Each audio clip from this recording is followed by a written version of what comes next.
Imagine two people investing rupees 5,000 every month, one in the savings account earning 3% and other in a diversified mutual fund earning around 12% average annual return. अब 20 साल के बाद first one ends up with rupees 14 lakh and the second one somewhere around rupees 49 lakhs. ये जो difference है, this difference is the effect of a mutual fund.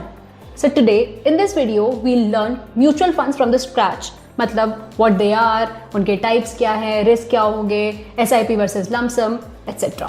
अब mutual funds basically एक pool of funds है जहाँ पे investors like you and me put our funds together and then एक professional fund manager उन फंड्स को किसी स्टॉक, बॉन्ड्स या अदर एसेट में इन्वेस्ट करता है so that our money starts working for us. जब आप इन्वेस्ट करते हो तो आपको फंड्स की यूनिट्स रिसीव होती है। इन यूनिट्स की वैल्यू को NAV कहते हैं, which is net asset value.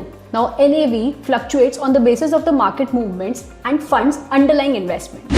Mutual funds are classified based on where they invest. अब कुछ broad categories है जैसे equity funds, debt funds, hybrid funds, index funds and ETFs etc. Now there's a doubt that most people have.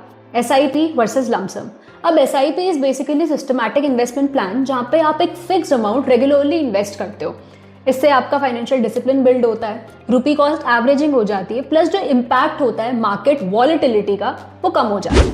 अब lump sum investing is a one time investment and ये तब suitable है जब आपके पास surplus funds हो and आपकी जो मार्केट्स हैं वो रिलेटिवली लोअर हो।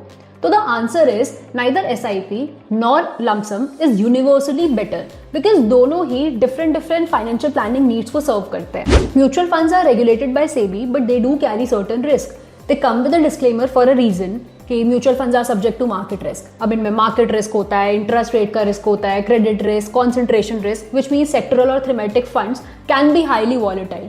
अब your goal should not be to eliminate the risk but goal ये होना चाहिए कि आप वो फंड्स चूज करो जो आपके टाइम होराइजन और आपकी रिस्क टॉलरेंस के हिसाब से अलाइन कर सके। अब आपकी चॉइस ऑफ फंड्स हमेशा आपके गोल पे डिपेंडेंट होती है। मतलब अगर आपका goal is short term like it's less than 1 year तो आपको लिक्विड फंड्स में इन्वेस्ट करना चाहिए। वही अगर आपका 1 to 3 ईयर्स है तो कंजर्वेटिव हाइब्रिड फंड्स में या शॉर्ट टर्म डेट फंड्स में आप इन्वेस्ट कर लीजिए। 3 to 5 ईयर्स अगर आपका है तो बैलेंस एडवांटेज फंड्स में कर लीजिए।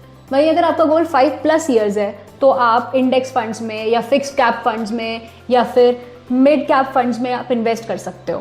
अब before selecting a mutual fund you should always analyse its expense ratio, fund objective, past performance, riskometer, assets under management and जो फंड मैनेजर है उसका ट्रैक रिकॉर्ड भी आपको चेक करना चाहिए। Mutual funds are one of the simplest and the most effective ways to build long term wealth, but like any financial instrument they must be chosen carefully based on research, time horizon and risk tolerance. If you liked the video, do hit the like button and subscribe to Unique by JJ Tax.